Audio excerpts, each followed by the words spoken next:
My name is Olivia Harrison, and I've lived for 37 years on this earth. 2 decades have passed since the day my mother and father labeled me a humiliation to their family and cast me aside like worthless garbage when I was merely 17 years old and carrying a child. On this particular day, they appeared at the elegant marble entrance hall of Springfield Memorial Hospital, insisting upon an audience with their grandchild, the head of cardiovascular surgery, whose achievements they'd witnessed broadcast on television. My mother gripped her Hermes Birkin handbag as though it were protective equipment, while my father repeatedly glanced at his PC Philippe timepiece, both outfitted in their finest clothing to make an impression on the offspring of the child they had completely disowned. However, they possessed no knowledge of what awaited them within the final testament of the elderly woman who had rescued me during their moment of abandonment. Before this tale unfolds, I'd appreciate if you would consider liking and subscribing, though only if this narrative genuinely speaks to your heart. I'm curious to discover your current location and the hour displayed on your clock. This is the account of how destiny ultimately arrived to settle its debts. Allow me to transport you backward in time to that autumn evening in 2004. I remained standing within my parents' sitting room, the space featuring imported Italian stone flooring and the crystal light fixture that carried a price tag exceeding what most families spend on automobiles, grasping a positive pregnancy examination in my shaking palm. "You're fabricating this," my mother spoke initially, her tone as cutting as frozen weather. No child of mine would behave so vulgarly. Yet the secondary examination validated it, along with the third test. My father refrained from raising his voice. Such behavior would have been unworthy of his status.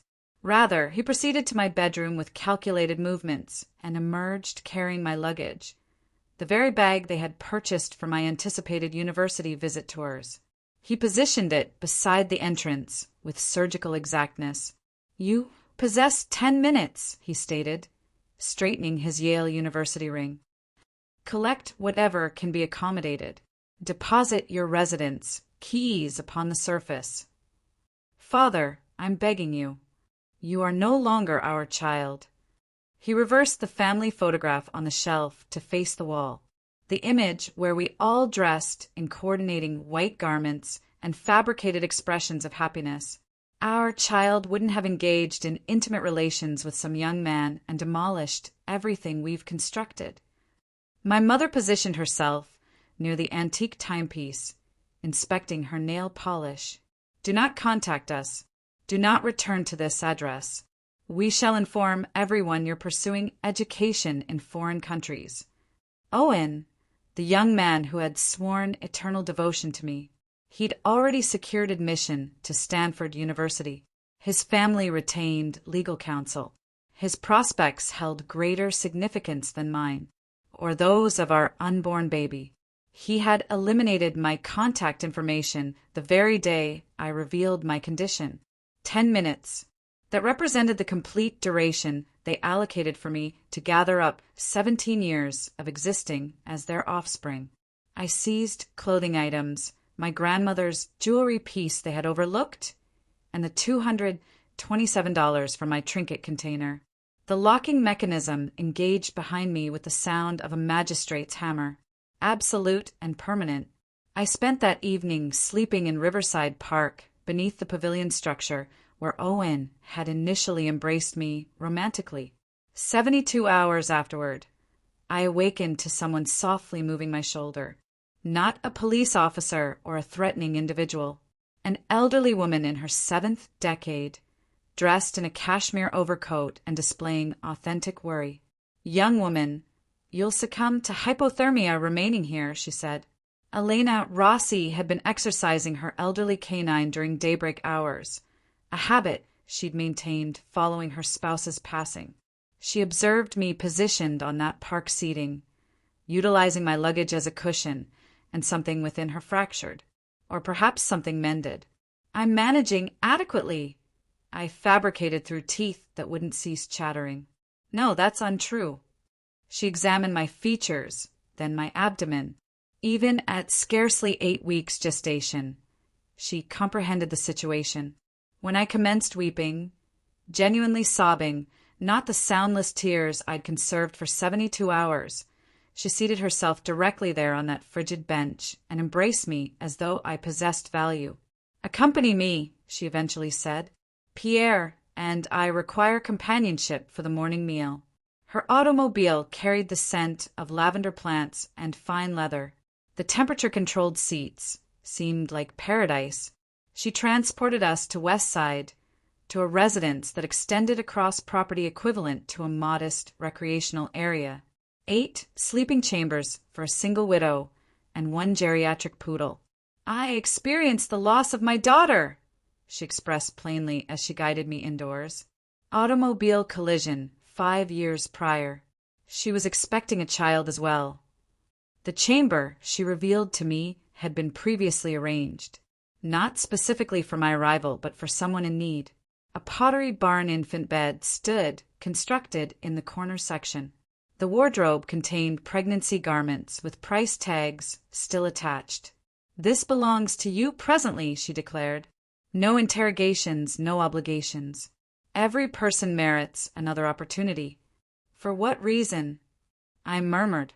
She contacted a photograph on the furniture, depicting a youthful woman possessing Elena's facial features and expression of joy. "Because Sophia would have desired this." That evening, I rested in proper sleeping furniture for the initial occasion in 72 hours. Pierre positioned himself at my lower extremities like a protector. Elena didn't merely provide me with accommodation. She provided me with prospects. While my parents informed their exclusive social club associates I was pursuing studies in Switzerland, I was discovering how to exist again in a nursery adorned with celestial decorations. Seagar entered the world during a February snowstorm, vocalizing loudly and appearing flawless. Elena grasped my hand throughout 18 hours of childbirth, murmuring encouragement when my strength had completely depleted.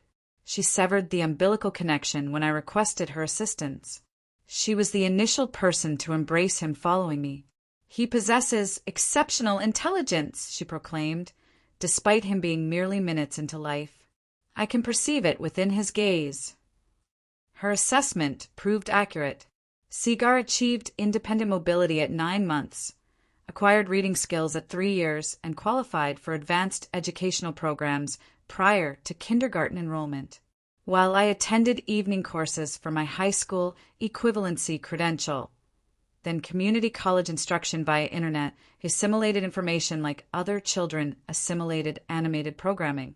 Elena possessed ownership of 3 dining establishments: Rossi's downtown, the bistro on Fifth Avenue, and the cafe adjacent to the university. She initiated my employment as a greeter, subsequently instructed me regarding inventory management, personnel scheduling, and financial margins. "You're not simply employed here," she explained. "You're acquiring knowledge to operate a commercial empire." When Seagar reached 7 years of age, he executed surgical procedures on his stuffed animal using authentic medical sutures he'd practiced from internet tutorial videos. At 10 years, he was studying my anatomical reference books. At 16 years, Harvard Medical School granted him early acceptance. During that identical year, Lance Mitchell entered Rossi's establishment.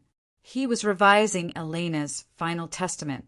She demanded incorporating new stipulations annually since welcoming us into her residence. Tall in stature, dependable, possessing compassionate eyes and awful attempts at humor. He caused me to experience laughter for the initial occasion in numerous years. "Your offspring is extraordinary," he mentioned over caffeinated beverages that transformed into an evening meal. "His grandmother merits the recognition." I wasn't referencing Elena.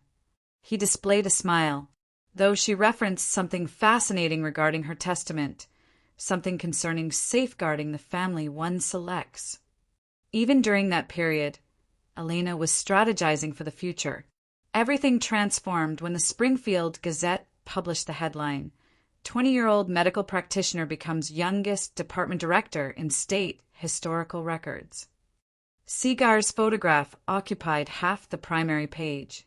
My offspring in surgical attire positioned before the cardiovascular wing he'd already revolutionized.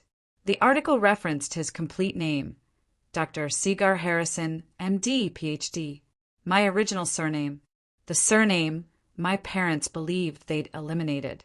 Within mere hours, the narrative achieved widespread digital circulation. Child prodigy physician rescues 3 existences in a single day. Generation Z medical practitioner revolutionizes cardiovascular surgery. The authentic living Doogie Howser. My mobile device vibrated with an unidentified number. I nearly didn't examine the recorded message. Olivia, my mother's voice spoke.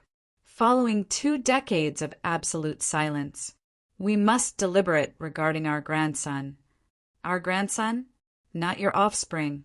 Not Seagar? Our grandson? As though he represented property they'd abruptly remembered, they'd temporarily forgotten about.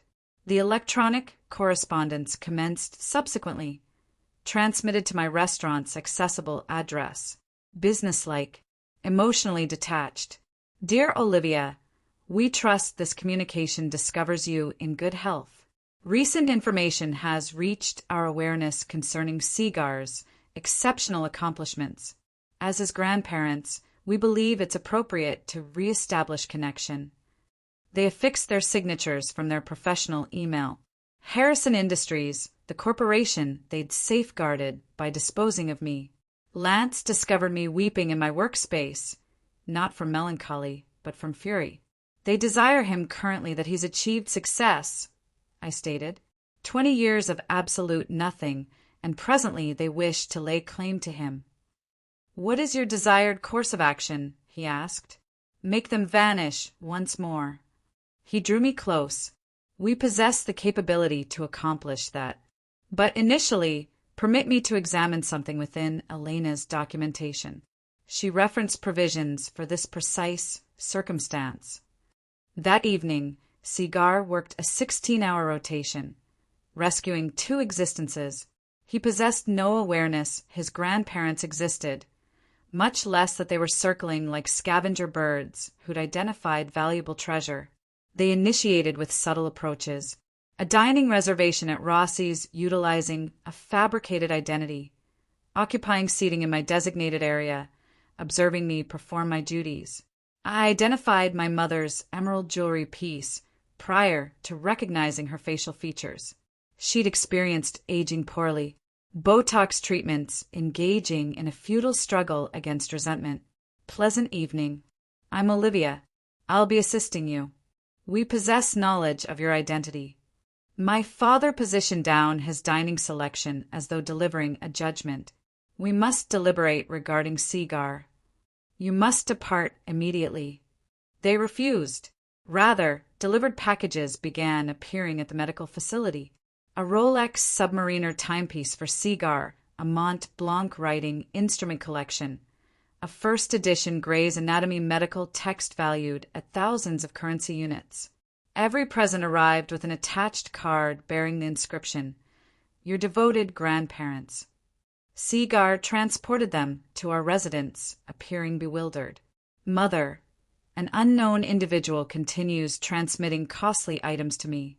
Should this cause me concern? He inquired. Send them back, I instructed. Every single one of them. Lance obstructed their subsequent maneuver, an official correspondence requesting grandparent visitation privileges. He released genuine laughter, truly chuckling as he recited it aloud to me. They reference established familial connections, he stated. Connections they demolished with this particular document. He extracted a duplicate copy, the legal paperwork they'd executed 2 decades previously, surrendering all parental privileges and obligations. They didn't simply expel you, Olivia. They legally disowned you and any offspring you might produce. Yet they persisted with their efforts. They employed a private investigation specialist who tracked Seagar's daily schedule. They established contact with the hospital administration, presenting themselves as Dr. Harrison's grandparents, attempting to secure invitations to charitable events. The breaking point arrived when my mother confronted Seagar directly at a coffee establishment near the medical center. "You resemble your grandfather remarkably," she declared, obstructing his pathway. "I apologize. Am I acquainted with you?" "I'm your grandmother, dear child. Your mother has maintained our separation. However, Seagar contacted me immediately. Mother, a certain woman professing to be my grandmother, just confronted me unexpectedly. Should I summon security personnel?"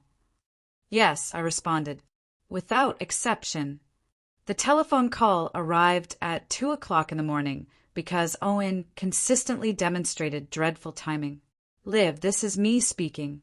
Please refrain from disconnecting." 2 decades, and he maintained the belief that "this is me" would carry significance. "What is your desire, Owen?" I observed the broadcast regarding Seagar. "He's remarkable. Our son." Presently, he was our son. When I was 17 years old and frightened, Seagar was my difficulty. Currently, that he was preserving lives and generating newspaper coverage. Owen recalled his genetic contribution. "He possesses no knowledge of your existence," I stated. "Let's maintain that arrangement." "That's unjust. I was 18 years old, Liv.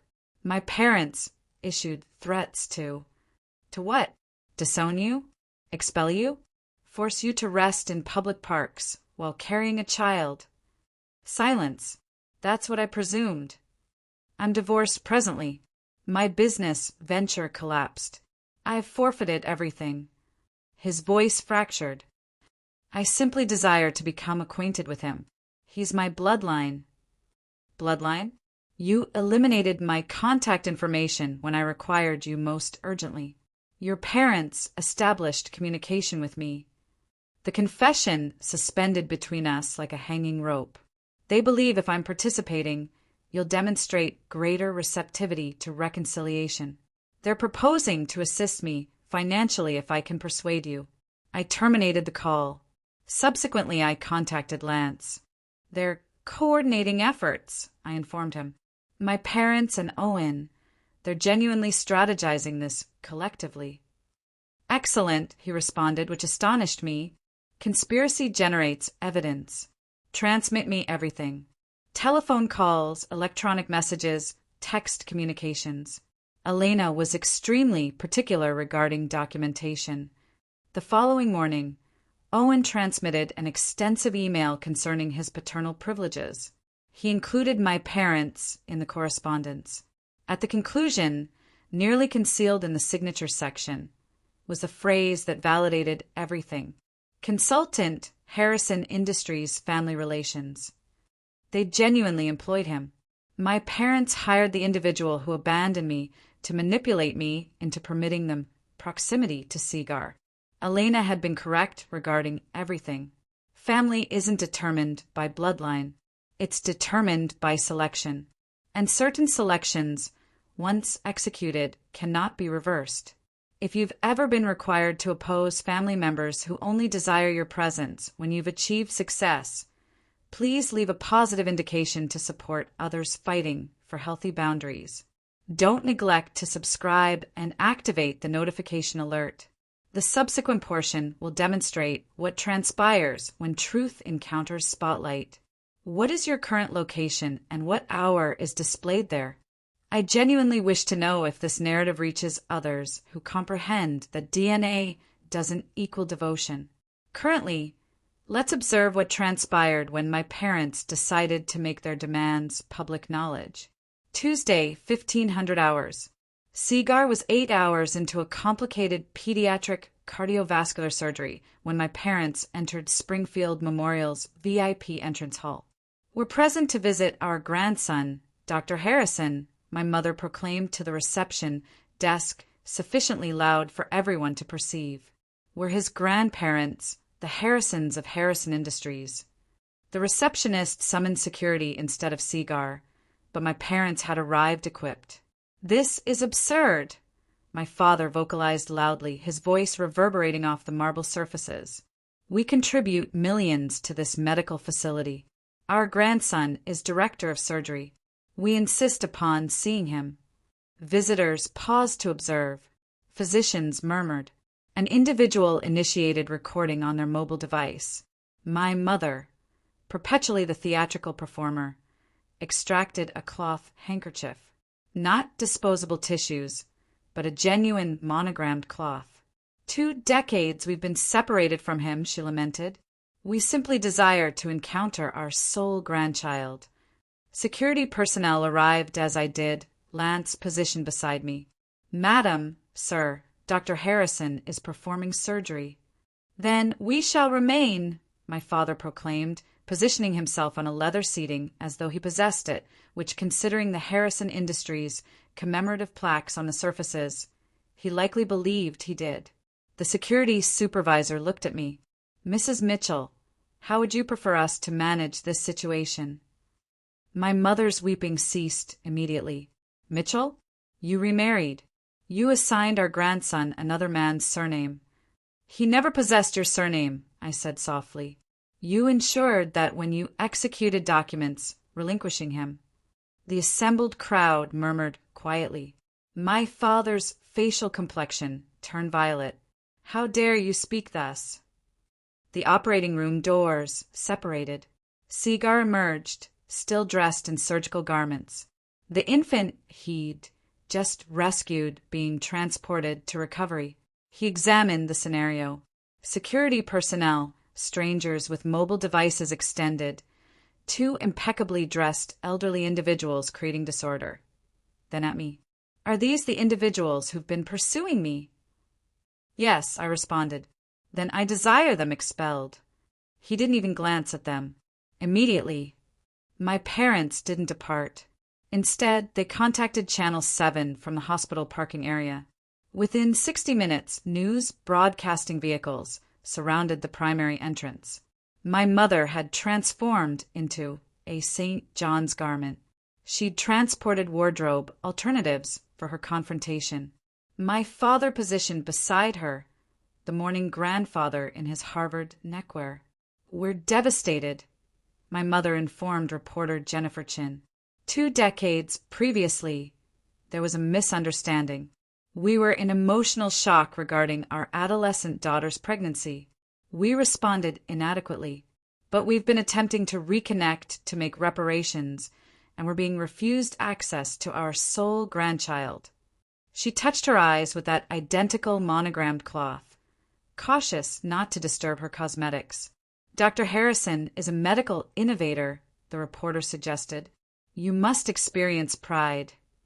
Immensely proud, my father stated, though he'd never witnessed Seagar rescue an existence, grasp a patient's hand, or remain conscious for 30 hours to perfect a medical procedure. The Harrison family has consistently appreciated excellence. It's in his genetic material. In his genetic material? The genetic material they dismissed when it was developing inside me. What would you communicate to your daughter presently? Jennifer inquired. My mother looked directly at the recording device. Olivia, sweetheart, we grant you forgiveness. We simply desire our family reunited. Please refrain from punishing Seagar for our errors. They grant me forgiveness. They grant me forgiveness. The television segment broadcast at 1800 hours. By 1900 hours, it had accumulated 50,000 views on their Facebook platform, the one my mother operated like a lifestyle publication. The comments flooded in. Family is paramount. Permit them to see their grandson. Why so merciless, Olivia? Lance closed his laptop computer. They just committed a critical error. Going public. No. Declaring they forgive you? That's acknowledgement of wrongdoing. And we possess the documents that demonstrate precisely what they did wrong. The hospital's chief administrator summoned me for a cordial discussion the following morning. Olivia, this situation is becoming intricate, Dr. Morrison stated, manipulating his Mont Blanc writing instrument. The Harrisons have contributed $12 million over the years. The administrative board is apprehensive. Apprehensive regarding what? The public perception. Perhaps one supervised encounter would resolve everything. Would you encounter individuals who discarded you like worthless refuse? He shifted uncomfortably. It's not my decision to execute, but Seagar's position. Are you threatening my offspring's employment? No, just considering all perspectives. At Rossi's, patrons suddenly possessed opinions. Family is intricate, one regular patron informed me while I replenished her wine glass. But forgiveness is holy. Don't you believe? Even my employees whispered when they believed I couldn't perceive. 20 years is an extensive period to maintain resentment. Resentment, as though being disowned while pregnant was comparable to a forgotten birthday celebration. Seagar came home completely exhausted, dark shadows beneath his eyes. Mother, I had 3 surgeries postponed today because reporters kept attempting to access the operating wing. I'm sorry, darling. I'll correct this. It's not your responsibility. He collapsed on the sofa. But perhaps if we just encountered them once. No. I could inform them to leave us undisturbed in person. Seagar, they executed paperwork stating you don't exist to them legally. He was silent for a moment. Can I examine these papers? We, Robert and Margaret Harrison, hereby surrender all parental privileges and duties to Olivia Harrison and any offspring born or yet to be born. His vocal tone remained detached as though he was reviewing a patient's medical chart, yet his knuckles appeared colorless. They executed this while you were expecting me. Affirmative. And this phrase, we acknowledge no financial, emotional, or legal duties. They composed that. Their legal representative did. They executed it. He positioned the document down, cautiously, the manner he manipulated surgical instruments. Inform me of everything, Mother, from the very start. So I complied. The 10-minute deadline, the travel bag, the park seating, Owen disappearing.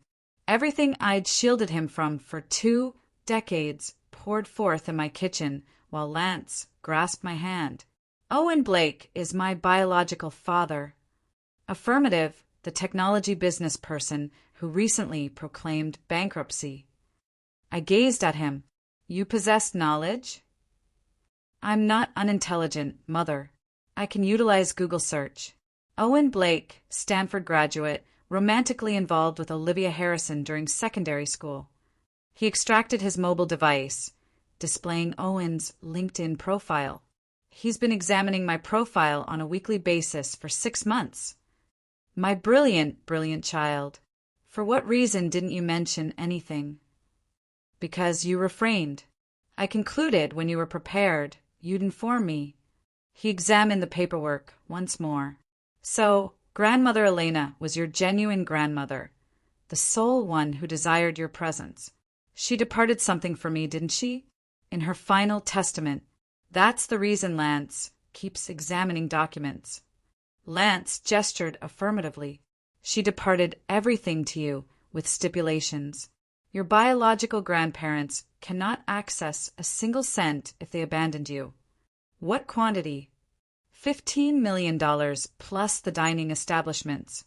Seagar released laughter, genuinely chuckled. They're struggling this intensely for currency they already forfeited. They don't comprehend they forfeited it yet, Lance stated, but they're about to discover. They selected Bernardino's, the most pompous dining establishment in Springfield. All ivory table linens and servers who evaluated your wine articulation. Thank you for arriving, my mother stated, as though she'd achieved something by securing me present. My father advanced a leather portfolio across the surface before our water was delivered. Let's omit the courtesies. Inside a contract. Harrison Industries letterhead. Corporate emblem. The complete formal presentation.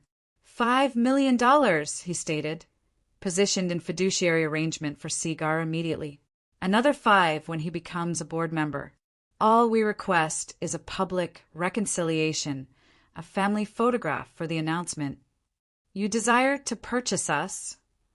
We desire to invest in our heritage, my mother revised, straightening her pearl necklace.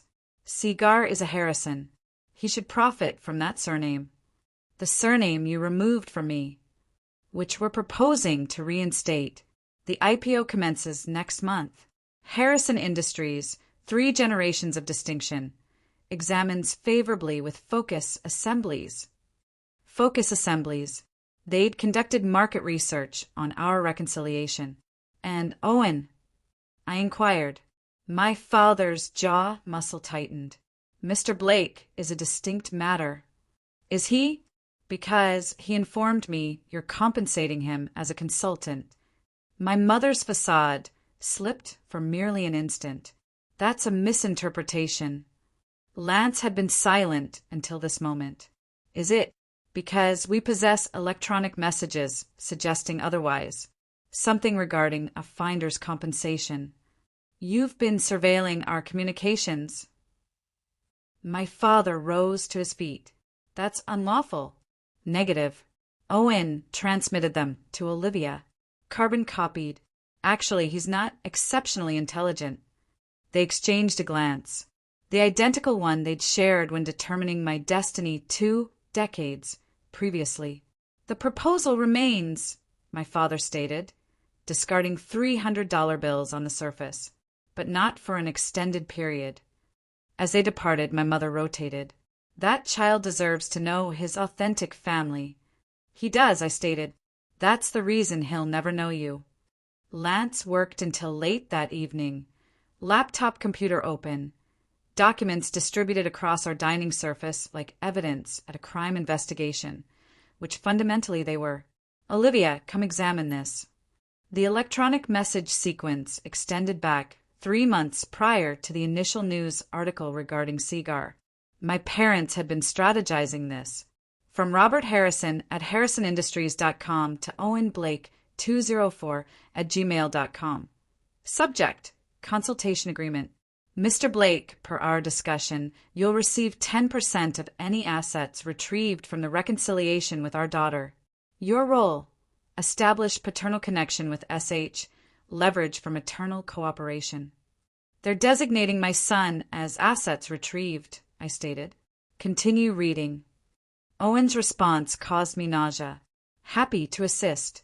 Olivia always was emotional. If I push the appropriate buttons regarding missed father-son moments, she'll surrender. Suggest we coordinate pressure. You from grandparent perspective, me from father's rights. 500,000 up front seems reasonable for my participation. He's merchandising access to Seagar, I whispered. Was Lance corrected? This electronic message chain is evidence of conspiracy to commit fraud and harassment. But there's additional information. He displayed Owen's LinkedIn. 3 days previously, he'd messaged Seagar. Son, I know your mother has poisoned you against me, but I'm your father. I deserve an opportunity.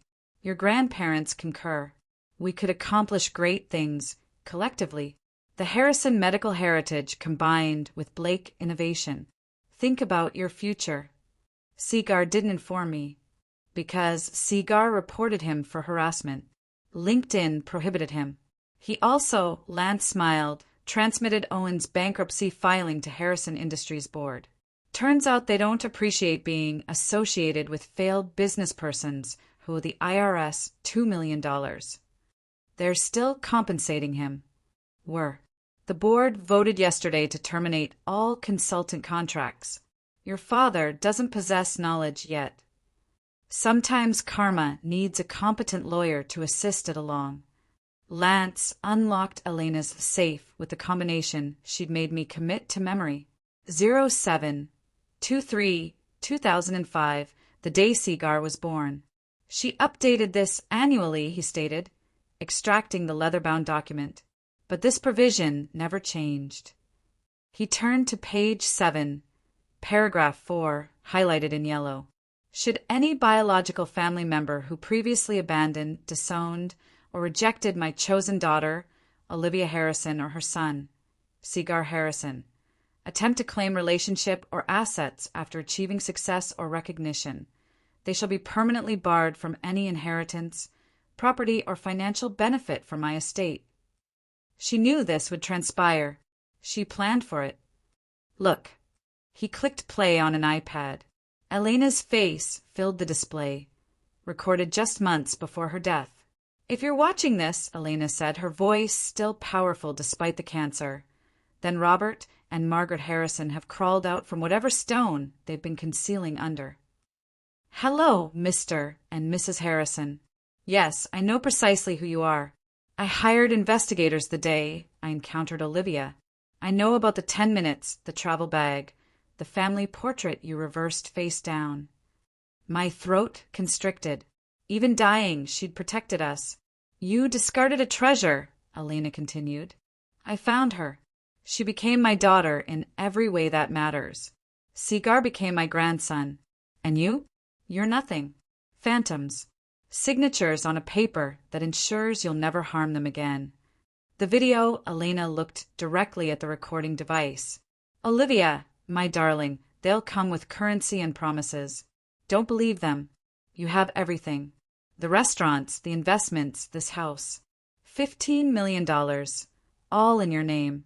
Protected in fiduciary arrangement. They can't access it. They can't access you. Be free. The timestamp showed she'd recorded it the day before she died. This is the beautiful part, Lance said, extracting another document. The original abandonment papers your parents executed. I'd seen copies before, but the original felt different, heavier. Their signatures bold and clear, as though they were executing a business transaction. They didn't just expel you, Lance explained. They legally emancipated you and simultaneously relinquished all parental privileges.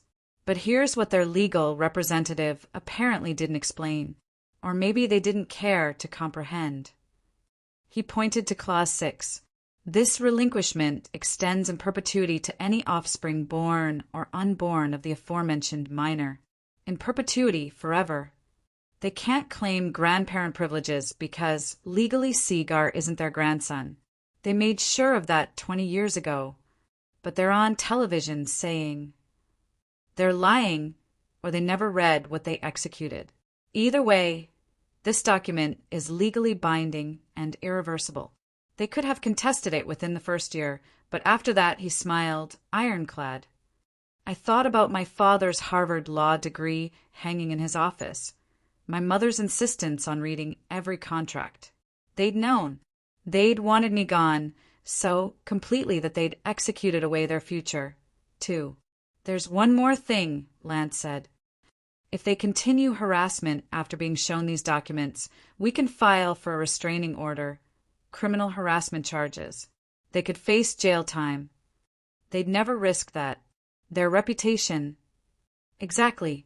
So, we give them one opportunity to walk away quietly. If they don't take it, we go public with everything. At the gala, 500 witnesses, media coverage, everything they care about, reputation, image, legacy, destroyed by their own signatures. For the first time in weeks, I smiled. Elena really thought of everything. She loved you, Lance said simply. This was her way of proving it forever. The Springfield Memorial Annual Charitable Event was scheduled in 3 days. 500 attendees, complete media documentation, and Seagar delivering the principal address about family, heritage, and recovery. We invite them, I stated, grasping the pearl shimmer invitation. All 3 of them. Lance elevated an eyebrow. You're certain? Elena departed us the weapons. Time to utilize them. I composed each invitation manually. Dear Mother and Father, please join us at the Springfield Memorial Gala to receive your inheritance from the Elena Rossi estate. Formal documentation will be provided. Olivia. Dear Owen, your presence is requested regarding Seagar's patrimony and your parental status. Legal clarification will be provided. Olivia Harrison Mitchell.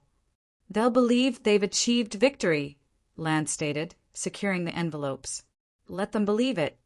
Seagar reviewed his presentation one more occasion. You desire me to reference grandmother Elena, but not them? Reference your genuine grandmother, the one who cherished you. And when they rise to claim recognition, that's when Lance presents the documents.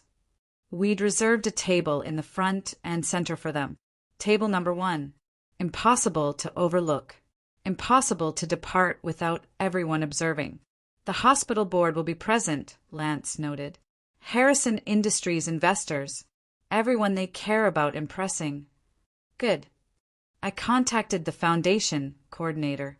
Yes, we're announcing the Elena Rossi Foundation for Teen Mothers. $5 million initial funding. 10 medical school scholarships. Everything was positioned properly. 20 years of suffering transformed into purpose. What if they don't arrive? Seagar inquired. They'll arrive. Their pride won't permit them to miss it. Lance displayed the RSVPs 60 minutes later. All 3 had responded affirmatively within minutes of receiving the invitations. They believe they've achieved victory, he stated. Perfect. The best defeats come when victory seems guaranteed. The moment of truth is approaching. If you've ever had to oppose those who should have protected you, comment strength below. I read every single comment, and I'm deeply moved by this community supporting each other. Don't forget to subscribe and activate the notification bell. You need to observe what happens when signatures from the past destroy futures built on lies. The gala is about to commence, and every camera in that room will capture the moment my parents learn that some choices can never be undone. Let's continue. The Springfield Memorial Ballroom glittered with established wealth and new optimism. Crystal light fixtures, white orchids on every surface, and my parents at table number 1, presiding like royalty. My mother wore vintage Chanel, the garment she'd preserved for special victories. My father kept examining his PC Philippe, probably calculating when to make their grand gesture. Owen sat beside them, fidgeting in a rented formal suit that didn't quite fit properly. Ladies and gentlemen, the master of ceremonies announced.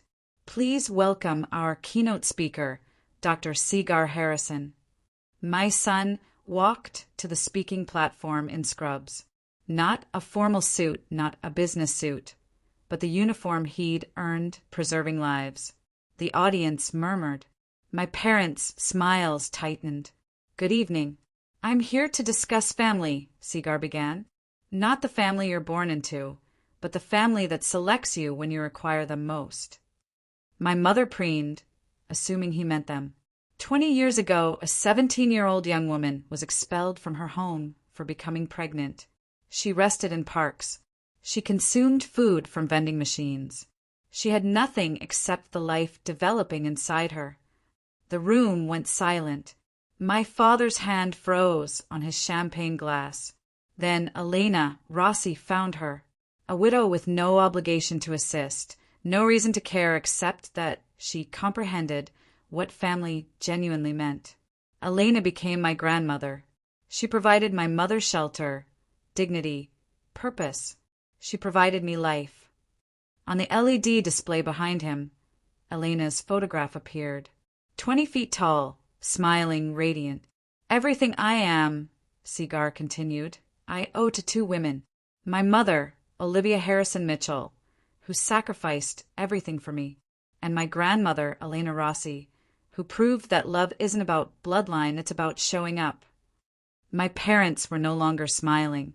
Tonight, I'm announcing the Elena Rossi Foundation for Teen Mothers, Seagar stated, his voice carrying across 500 silent guests. $5 million in initial funding, housing, childcare, education, and hope for young mothers abandoned by their families. The screen transformed. Elena's video message began playing. Hello, my dear ones. Elena's voice filled the ballroom. If you're watching this, then my grandson Seagar is doing precisely what I knew he would. Changing lives, healing hearts, being the man I always knew he'd become. My mother started to rise. My father grabbed her wrist, pulling her down. Family, Elena continued, isn't about DNA or surnames or inheritance. It's about presence. When Olivia needed family most, where were the Harrisons? When Cigar took his first steps, spoke his first words, performed his first surgery, where were they? The camera panned across the crowd. Every eye was on table number 1. I leave everything to my real family, Elena said. To Olivia, my daughter by choice. To Cigar, my grandson by love. And to those who abandon them, she looked directly into the camera, I leave you the truth about what you threw away. Cigar returned to the podium. I want to thank my family for being here tonight. Mom, he looked at me, and Lance, who showed me what a father really is. My mother shot to her feet. Where are your grandparents? Where is your bloodline? The entire ballroom turned to stare. No, Cigar said calmly into the microphone. You're strangers who share DNA. There's a difference. How dare you? My father started. Mr. Mitchell, Cigar said, I believe you have some documents to present. Lance stood, folder in hand, walking toward the podium with the measured steps of approaching justice. This is absurd. My father charged toward the stage, his face violet with rage. We are his grandparents. We have rights. Security moved forward, but Lance raised a hand. Let them come. My mother grabbed the microphone from a nearby table. This is our grandson. They've poisoned him against us. We made one mistake 20 years ago. One mistake. I stood, my voice carrying without amplification. You gave me 10 minutes to pack. You turned my portrait face down. You signed papers disowning me and my unborn child. The crowd gasped. Mobile devices appeared, recording everything. That was different. My mother shrieked. You were a disgrace. Pregnant at 17. I was your daughter. Owen tried to slip toward the exit. 2 security guards blocked his path. Mr. Blake, Lance said into the podium microphone, don't leave yet. This concerns you too. I don't. I'm not. Owen stammered. You're not what? The biological father who abandoned a pregnant 17-year-old?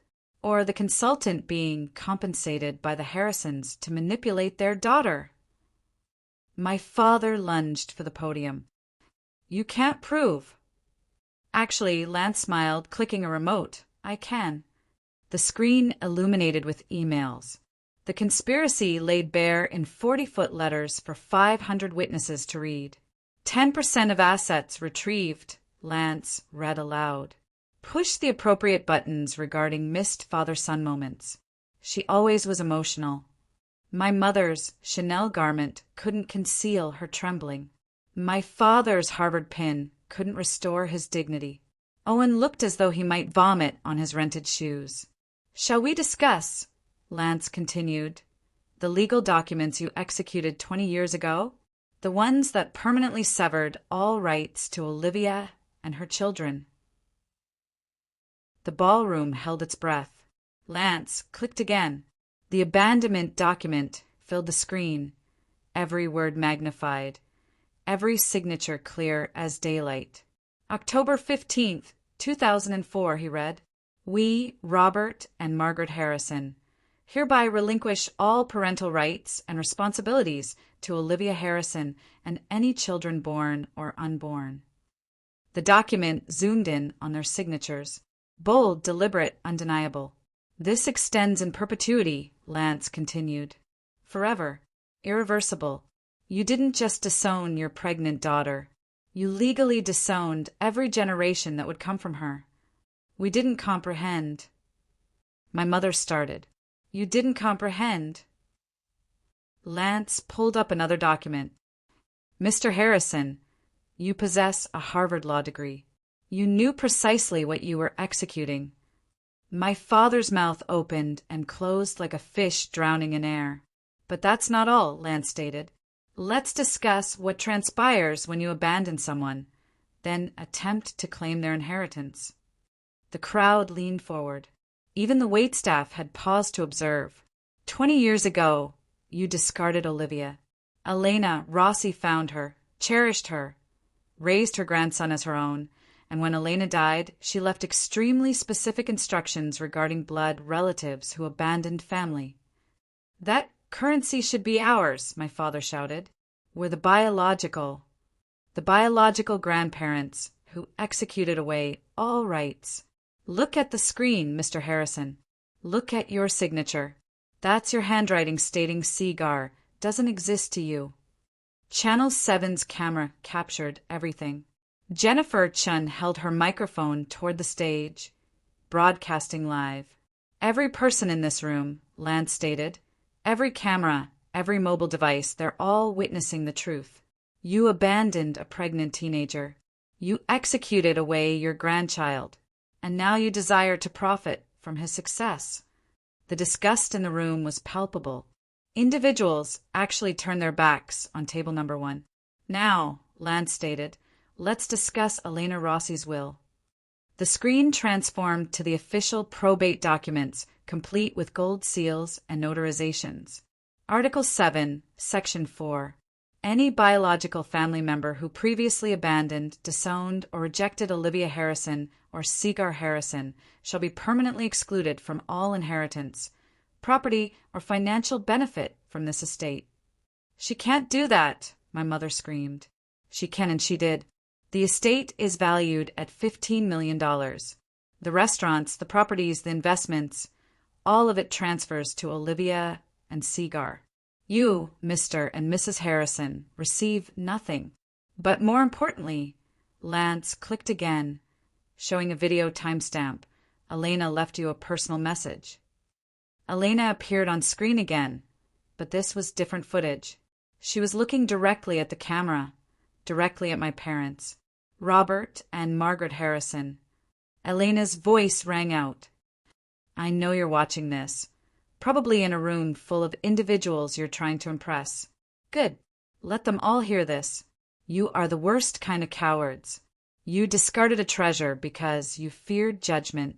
I found that treasure. I polished it. I helped it shine. My mother collapsed into her chair. You had 10 minutes to pack your daughter's life. So I'm giving you the same. 10 minutes to leave this gala, leave this city, and leave Olivia and Seagar alone forever. Starting now. Lance looked at his watch. That's 8:47 p.m. At 8:57, if you're still here, I file the restraining orders, the criminal harassment charges, everything. The ballroom was silent, except for the ticking of the massive clock on the wall. 9 minutes, Lance announced. My parents looked at each other, then at the exits, then at the hundreds of mobile devices recording their humiliation. Mr. Blake. Lance turned to Owen, who was attempting to shrink into his rented formal suit. Let's discuss your consulting agreement. The emails returned to the screen. Lance read each one slowly, letting the words sink in. Olivia always was emotional. Push the appropriate buttons. 500,000 up front seems reasonable for my participation. That's taken out of context, Owen stammered. Is it? Let's see the context. Lance clicked through the entire chain. You approached the Harrisons. You offered to manipulate the mother of your child for currency. You designated your son as an asset to be retrieved. Seagar stepped back to the microphone. Mr. Blake, I desire you to know something. I've known who you were since I was 15 years old. I researched you. I found your Stanford graduation photographs, your wedding announcement, the birth announcements for your other children, the ones you didn't abandon. Owen's face went white. I watched you build your life while my mother built hers alone. I observed your startup announcements, your Forbes mentions, your perfect family Christmas cards, and I felt nothing. You know why? Because Lance Mitchell taught me to play catch. Lance came to every surgery observation. Lance is my father in every way that matters. But I'm your biological. You're a sperm donor who's now bankrupt and desperate enough to sell access to the son you never wanted. The IRS already knows about your bankruptcy fraud. By the way, we forwarded them your emails about hiding assets. Someone in the crowd laughed. Then another. Owen was surrounded by the sound of derision from individuals who'd once respected the Blake name. 8 minutes remaining, Lance announced. Mr. and Mrs. Harrison, Mr. Blake, I suggest you depart now. My father stood, trying to salvage dignity from disaster. This isn't over. We'll sue. We'll. The ballroom doors opened. A process server walked in, followed by 2 police officers. Robert Harrison, Margaret Harrison, Owen Blake. The server held up official documents. You're being served with emergency restraining orders. He handed them each a packet while 500 individuals watched. These are temporary orders, effective immediately. You are prohibited from coming within 500 feet of Olivia Mitchell, Seagar Harrison, or Lance Mitchell. No contact through any medium. No telephone calls, texts, emails, or third-party messages. The hearing for permanent orders is in 2 weeks. You planned this, my mother hissed at me. No, I said, standing. You planned this 20 years ago when you executed those papers. I'm just finishing what you started. The officer stepped forward. Folks, you need to leave the premises now, or you're violating the order. This is assault, my father shouted. This is consequence, the officer said calmly. Something I understand you're not familiar with. You have 5 minutes before we arrest you for violation. My mother grabbed her Hermes bag like a life preserver. You'll regret this, Olivia. The only thing I regret, I said loud enough for everyone to hear, is spending 17 years thinking I needed your love. They walked toward the exit, Owen trailing behind them. At the door, my father turned one last time. That boy is our bloodline. Bloodline. Seagar called out. You bled my mother dry and left her for dead. Elena gave her a transfusion of real love. That's the only blood that matters here. The doors closed behind them. The entire ballroom erupted in applause. The applause died down as Seagar returned to the podium, this time with me beside him. Ladies and gentlemen, he said, let me inform you what we're genuinely here to celebrate. The screen showed a mock-up of a building, the Elena Rossi Center for Young Mothers. $5 million in initial funding, 10 full medical school scholarships for children of teen mothers, housing for 20 families at a time, child care during classes, job training, everything my mother needed 20 years ago and found in one extraordinary woman. I took the microphone. Every young mother who comes to us will receive what I received from Elena. Not judgment, but support. Not shame, but dignity. Not abandonment, but family. The first scholarship recipient is here tonight, Seagar announced. Maria Santos, 17, graduating valedictorian while raising her daughter. Maria, would you stand? A young woman rose, holding a baby, tears streaming down her face. The ovation was thunderous. Maria will attend Harvard PMED this fall, full ride with on-site childcare, I said, because that's what Elena would have done. Lance joined us on stage. We're also announcing that Harrison Industries board has voted to redirect their annual charitable giving, the $12 million they donated to this hospital over the years. It's being matched by an anonymous donor for the Elena Foundation. I knew that anonymous donor. It was the combined savings of every family Elena had helped over the years, paying it forward. In 1 year, Seagar said, we'll have helped 50 young mothers. In 10 years, 500. In 20 years, when some other scared 17-year-old gets pregnant, she won't rest in a park. She'll call us. The standing ovation lasted 5 minutes, but the sweetest sound was the silence from table number 1, now empty forever. 3 weeks later, Lance showed me the business news. Harrison Industries stock dropped 30%, he said. The board called an emergency meeting. Your father was voted out as CEO. The scandal had spread beyond Springfield. Family Values hypocrites ran in the Wall Street Journal. The 10-minute parents trended on social media for days. Someone leaked the security footage of them being escorted out. It had 12 million views. They're selling the house, Lance continued, pulling up the real estate listing. The Westfield mansion, listed far below market value. They need the cash for legal fees. Their lawyer had tried to contest the restraining orders.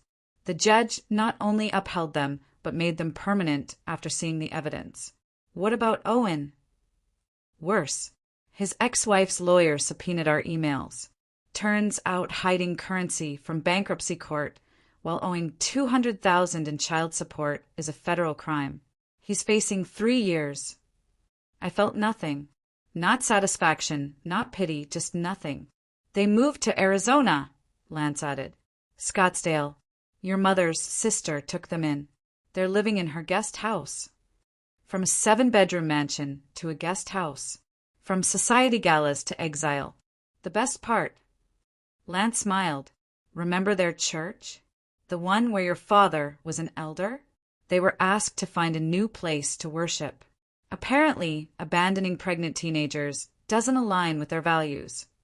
Every institution they'd valued more than me had rejected them. Are you okay?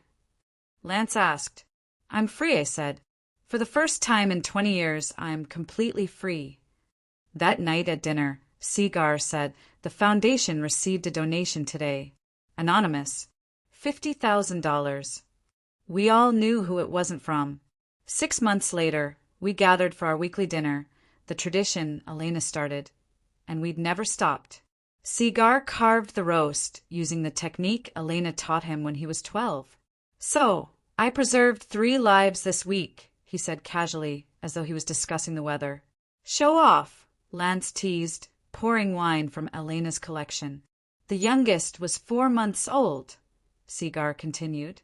Her mother was 17. She reminded me of someone. He looked at me with those eyes that still saw wonder in the world despite everything. I informed her about the foundation. She cried. Mother said she'd been sleeping in her vehicle for a week. Not anymore, I said. She moves into the center tomorrow. This was our family. No DNA tests required, no blood certificates needed.